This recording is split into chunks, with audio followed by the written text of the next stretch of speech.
Tudo que move é sagrado, e remove as montanhas com todo cuidado, meu amor.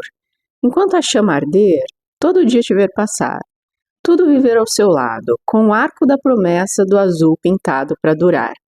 A abelha fazendo mel vale o tempo que não voou. A estrela caiu do céu, o pedido que se pensou, o destino que se cumpriu.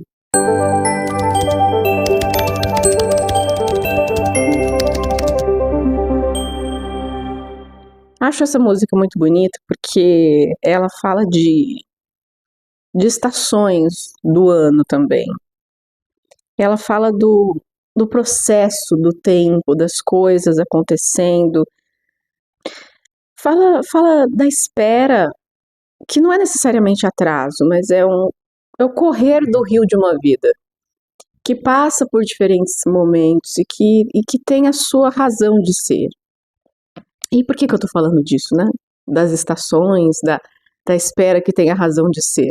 Porque eu tô falando aqui da jornada do florescimento, e talvez você assista algum desses vídeos e pense, gente, eu vou pensar em florescimento, eu já passei da idade do florescimento faz tempo.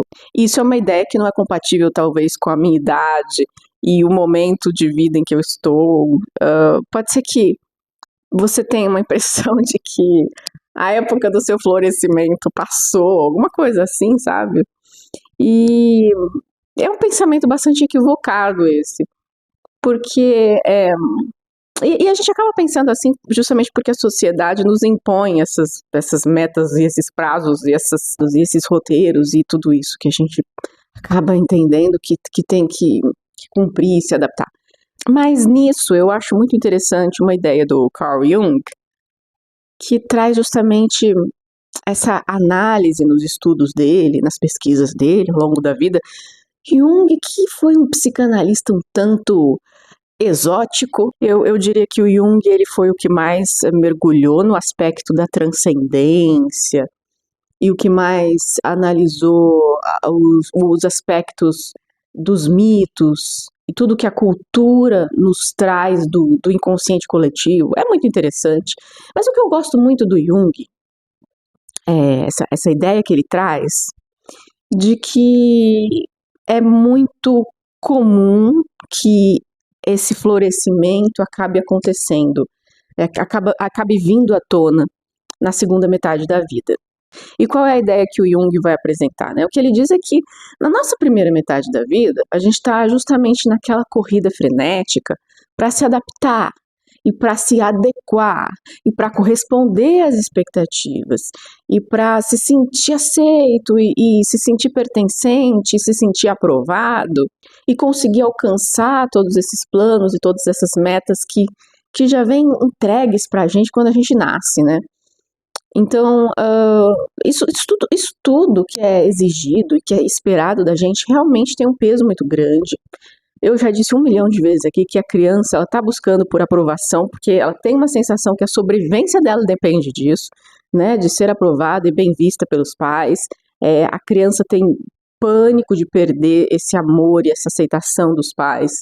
Então ela vai realmente, mesmo inconscientemente, buscar por isso desesperadamente, né, por atender essas expectativas, essas demandas. E a gente sabe também que sobreviver nesse mundo capitalista não é nada fácil. A gente precisa construir coisas e a gente precisa andar logo, porque existe toda essa ideia de que você fica velho muito rápido, né? E você então tem que descobrir a sua carreira e você precisa fazer dinheiro para você conseguir viver, para você conseguir se manter. Se você quiser realizar algumas coisas na sua vida, você realmente tem que correr atrás disso e os seus pais vão estar te mostrando isso logo cedo. Inclusive é um sinal de que são pais responsáveis, que se preocupam com você, né? Eles vão estar te direcionando e mostrando que você tem que construir coisas na vida. E então, construir coisas é muito bom, se desenvolver na carreira, nos estudos, tudo isso é excelente. O que acontece é que muitas vezes, na maioria das vezes, inclusive, a gente acaba tendo que tomar essas decisões quando a gente não tem a menor ideia do que a gente quer. Então, esperar que um jovem de 18 anos, quando está saindo do ensino médio, que ele já tenha certeza de quem ele é, do que ele vai fazer, qual caminho ele quer trilhar, qual é o sentido da vida dele, tudo isso que a gente já espera que ele responda, que tome essas decisões e que escolha tudo, e ele tem que escolher, mas é muito no risco também, muitas vezes, muita gente escolhe sem a menor ideia do que está fazendo, né? E escolhe porque tem que escolher, né? Então, nessa primeira metade da vida, a gente ainda tem um detalhe muito importante, que o nosso córtex pré-frontal não está nem plenamente desenvolvido. O córtex pré-frontal vai terminar de se desenvolver lá pelos 25 anos de idade. E o que é? Por que você precisa tanto do córtex pré-frontal? Porque é o centro das tomadas de decisão, entende? É a parte do cérebro justamente responsável pelo planejamento, pelo controle das emoções, pelo julgamento. Então, para que você seja capaz de ter controle emocional, de saber o que você quer, de julgar e comparar de uma forma satisfatória, de tomar boas decisões, você precisa recorrer ao seu córtex pré-frontal. Mas se o seu cérebro não está com essa parte plenamente desenvolvida, que é o que acontece até os 25, por volta dos 25, você entende que essas funções ficam de certa maneira, a gente pode entender que essas funções ficam de certa maneira um pouquinho prejudicadas? Aí, imagina quanta decisão você já tomou antes do seu córtex pré-frontal ter sido finalizado no seu cérebro. Entende? Para pensar nisso. Quanta decisão você já tomou por volta dos 25 anos? Então, geralmente as pessoas já decidiram a faculdade que iam fazer, ou a profissão que queriam seguir, enfim, qual seria a sua carreira. Muitas já até escolheram a pessoa com quem elas pretendem dividir a vida. Muita gente já entrou em relacionamentos sérios antes dos 25 anos. Muita gente já fez isso, né? E já escolheu a pessoa com quem vai casar, às vezes, entende? Então, assim, o que acontece é que lá pelos 25 anos, muita gente já tomou muitas decisões que são importantíssimas e muito definidoras na sua vida, é óbvio, né? Pois é, mas aí essa pessoa ela vai começar a acumular também experiências, né? E essas experiências e essas vivências e esse córtex pré-frontal que finalmente está aí bem desenvolvido, eles vão dando para a pessoa uma capacidade de um olhar mais ampliado. Eles podem trazer para a pessoa uma capacidade de análise mais clara, mais apurada, né, mais embasada.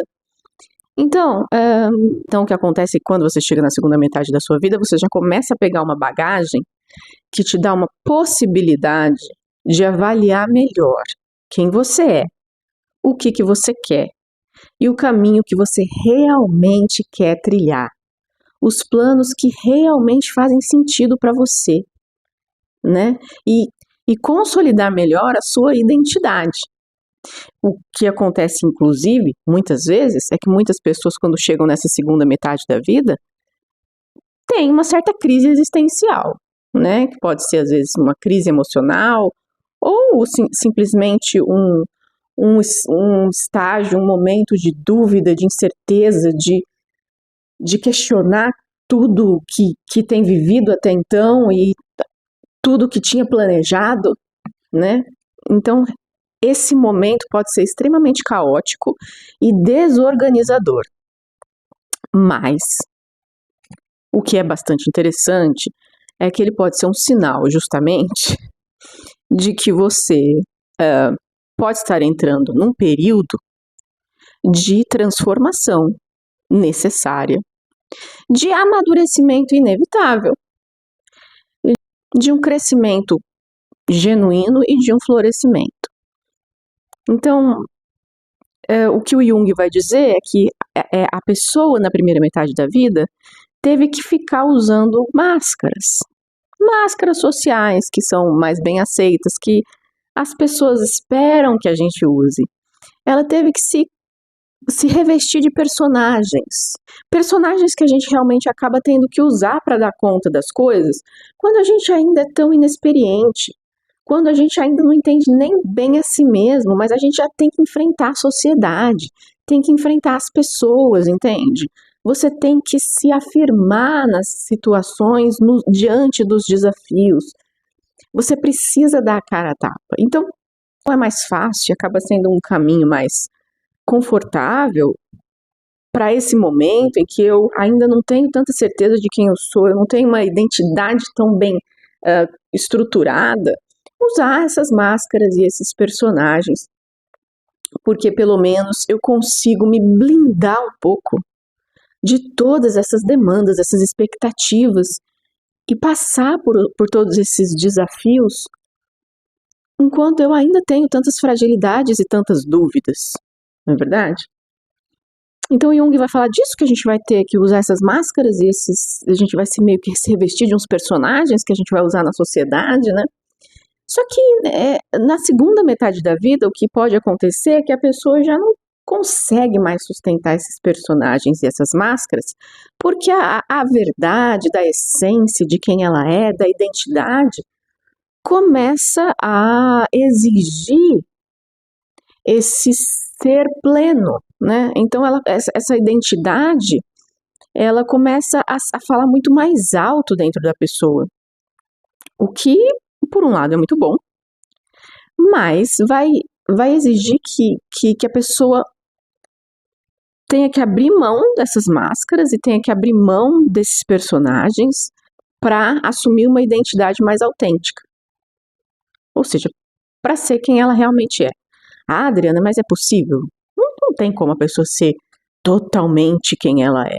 Bom, o que acontece é que nem tudo que a gente usa na máscara social e no nosso personagem é tão falso assim, é tão fingido assim, entende? Só que, como a gente não tinha certeza muito bem da nossa identidade, a gente não consegue nem distinguir, sabe? A gente só foi se revestindo dessas coisas para se proteger e para conseguir sobreviver. É mais ou menos isso na primeira metade da vida. Então, quando você chega nessa segunda metade, você sabe que você não está sendo totalmente você, que a sua verdadeira identidade, ela está se sentindo meio sufocada. Isso começa, então, a ser sentido por você mais fortemente. E aí você vai entrar nessa jornada de, ok, quem sou eu? Quanto disso aqui sou eu e quanto disso daqui eu não queria estar representando mesmo? Entende? Porque como você teve que se fantasiar tanto e usar tantos personagens e tantas máscaras, fica tudo isso tão misturado na sua vida, nesses vários papéis que você desempenha, que você começa a pensar, gente, mas desse monte de coisa que eu tô expressando na sociedade, né? Quanto disso aqui eu realmente quero ser e quanto que disso aqui não tem nada a ver comigo? Que dentre essas máscaras e essas fantasias que você escolheu para se revestir, muitas coisas têm muito a ver com você. É aí que tá. Dentre essas máscaras e essas roupagens, tem muitas coisas que têm de fato a ver com você. Só que você já está perdido nesse monte de parafernália que você passou a usar para se defender, né, nesses contextos sociais.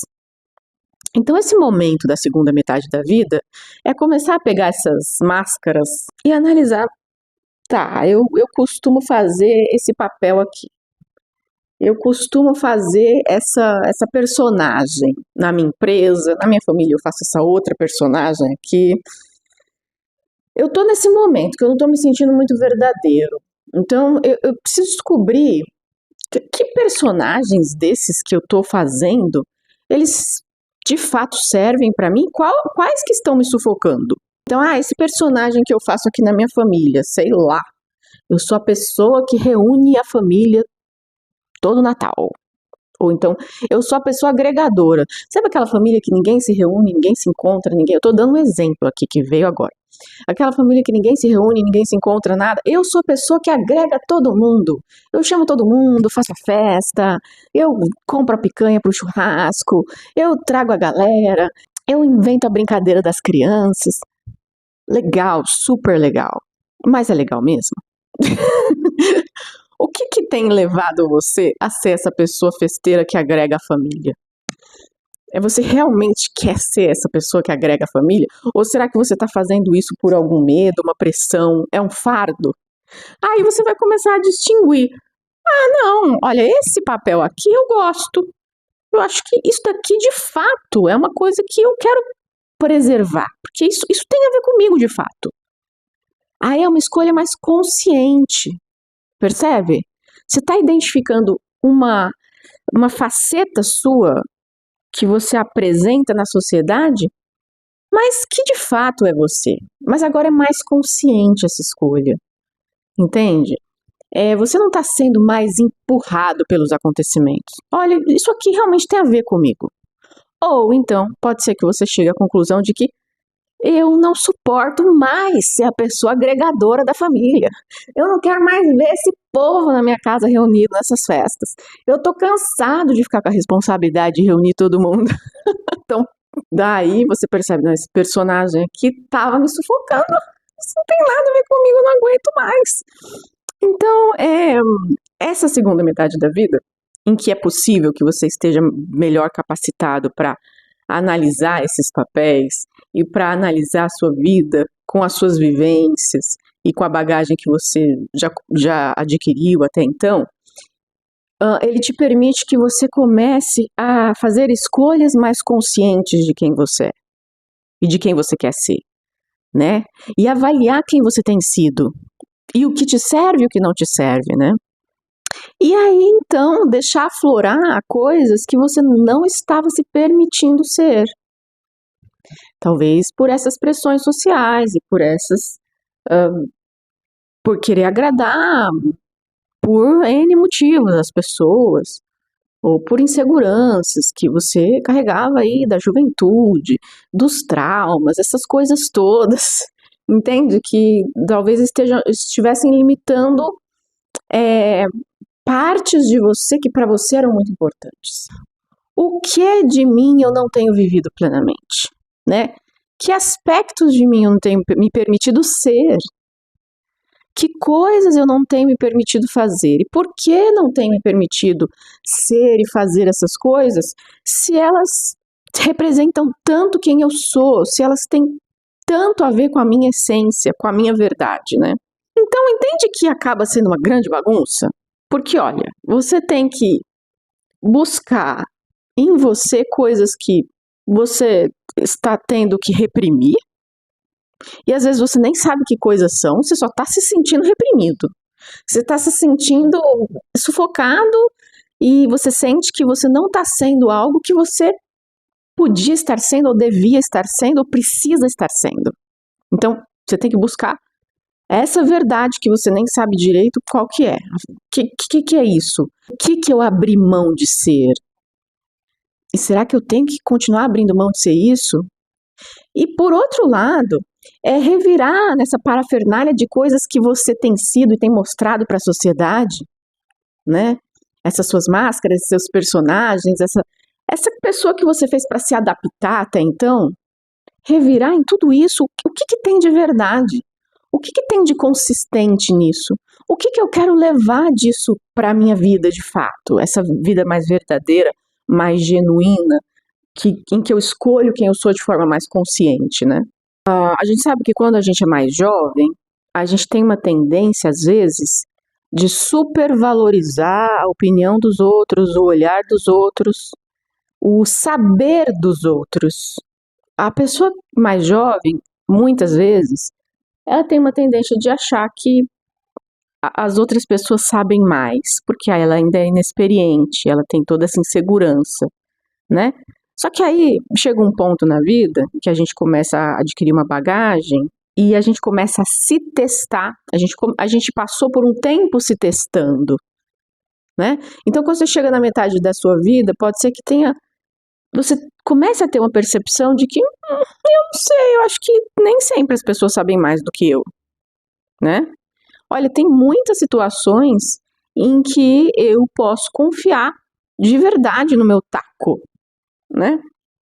Então, essa capacidade de confiar no taco, ela vem de se testar. Então você começa a se testar e você vai percebendo que tem muita gente à sua volta que está sempre botando banca de que sabe mais. Tem muita gente que usa essa máscara de saber mais. Tem muita gente que quer convencer todo mundo de que ela sabe mais. Mas na verdade não é nada mais do que um grande personagem também, né? Então você começa a se descolar dessas escoras, de supervalorizar tanto o que as pessoas dizem a seu respeito, ou aqueles conselhos que elas querem te dar, ou aquelas expectativas que elas têm sobre você, ou as opiniões que elas têm sobre a sua vida. Porque você começa a conseguir perceber melhor que muitas vezes o que elas estão dizendo não corresponde à vida delas, elas têm um discurso bonito, mas na prática a vida delas está uma bagunça, né? Então, você começa a perceber que as pessoas elas estão sempre vendendo muito a sua imagem, né? E não dá para ficar pautando a sua vida pelo que essas pessoas acham de você, o que elas opinam sobre você, o que elas dizem para você, todos os conselhos que elas querem te dar, mesmo que elas sejam sua família, né? Nessa segunda metade da vida, a gente pode começar a se descolar dessa necessidade de aprovação dos pais, da família, do seu círculo social, aqueles amigos que vivem comparando tudo que eles fazem, essas comparações sociais e tudo mais. Então você começa a ter um sentido de vida um pouco mais independente, um pouco mais autônomo, um pouco mais verdadeiro. Tudo isso falado, assim como eu estou dizendo, parece simples. Ah, você tira as máscaras, você se desprende dos personagens, você se livra das escoras, não é nada simples. Geralmente é um caos, tem um sofrimento emocional que a pessoa carrega nesses momentos, que ela tem que atravessar nesses momentos.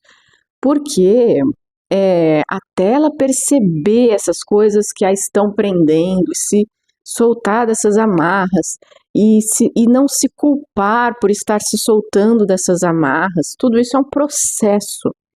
Às vezes essas amarras, elas vêm de uma tradição, entende? Às vezes tem uma tradição familiar, às vezes tem os sonhos da família a seu respeito, entende? Às vezes tem as ideias que a família fez para sua vida desde que você nasceu, sabe assim, que eles estavam imaginando para você. Às vezes tem o aspecto da religião, que de repente talvez você queira eliminar da sua vida, entende? Às vezes a religiosidade da família é uma coisa que é muito levada a sério. Todo mundo ali tem aquela religiosidade que é praticada na família, aquela prática religiosa como se aquilo fosse determinante. A gente sabe que tem pessoas que entendem a prática religiosa como algo absolutamente definidor. E a gente sabe que muitas vezes romper com determinadas tradições e determinadas religiões vão fazer com que você seja mal visto na sua família, vão fazer com que você tenha que sofrer talvez com o distanciamento das pessoas às vezes. Então, percebe que falar, você vai se desprender dessas amarras é muito fácil. Mas quando a pessoa estiver passando por isso, ela vai ter que ter coragem de passar por um processo que pode impor muito sofrimento emocional, muitas vezes, né? Então, sim, o florescimento ele pode ser precedido, o que pode vir antes desse florescimento, e a gente tem aqui como florescimento o fortalecimento da identidade, da autonomia da pessoa, que começa a enxergar melhor quem ela é, o que ela quer fazer no mundo, e começa a ter escolhas mais autênticas e mais pensadas, né, e mais genuínas. Todo esse florescimento, ele pode ter um momento anterior, que é um momento de crise, é um momento mais caótico, é um momento difícil de atravessar. Cada pessoa vai reagir de uma forma, cada pessoa vai lidar de uma forma, porque vai ter muitas vezes o que as pessoas vão dizer, como as pessoas vão te ver, entende? Ou até mesmo as suas dificuldades pessoais de fazer essas mudanças e ir entrando numa nova dinâmica de vida. E porque você estava acostumado com aquelas máscaras, porque você estava acostumado com aquelas fachadas, você se defendia com essas coisas, entende? É um grande desconforto ir retirando essas coisas da sua vida para ir substituindo por coisas que são mais autênticas e que são mais verdadeiras e que representam melhor quem você é e que permitem que a sua essência desabroche. Então, o tornar-se você mesmo é um processo que exige uma reorganização da vida e exige bastante coragem, né?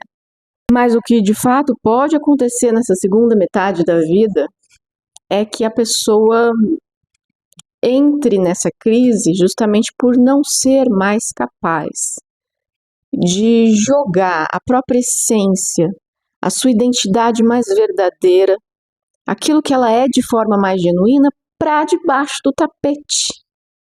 Não dá mais.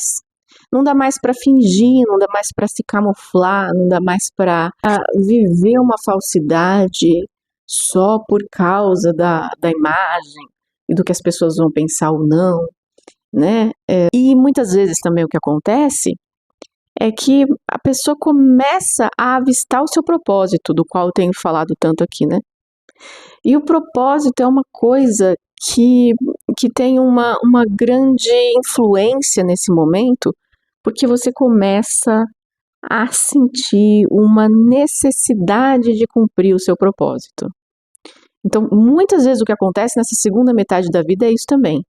Eu começo a me entender melhor, eu tenho mais vivência, eu tenho mais clareza de visão, e eu começo a perceber melhor o que eu devia estar fazendo na vida.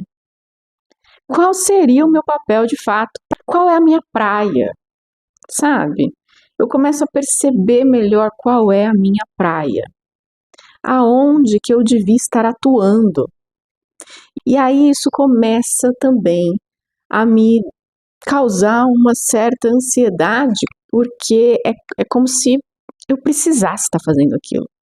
E aí você começa a olhar para as coisas que você está fazendo e elas começam a ficar meio que sem sentido, porque afinal de contas, por que eu estou fazendo isso aqui? Porque você já começou a perceber que na verdade você tinha que estar fazendo era outra coisa, que você estaria fazendo muito melhor e que seria muito mais útil e que é muito mais importante que você gaste o tempo da sua vida fazendo. Então o propósito também é algo que impulsiona essa transformação e essa mudança na vida da pessoa nesse momento, né, nessa segunda metade da vida. Então, se você é uma pessoa que acha que não tem cabimento, está pensando em florescimento, porque você está na segunda metade da sua vida, talvez você deva considerar essas coisas que eu falei aqui nesse vídeo, porque a jornada do florescimento, na verdade, não tem idade.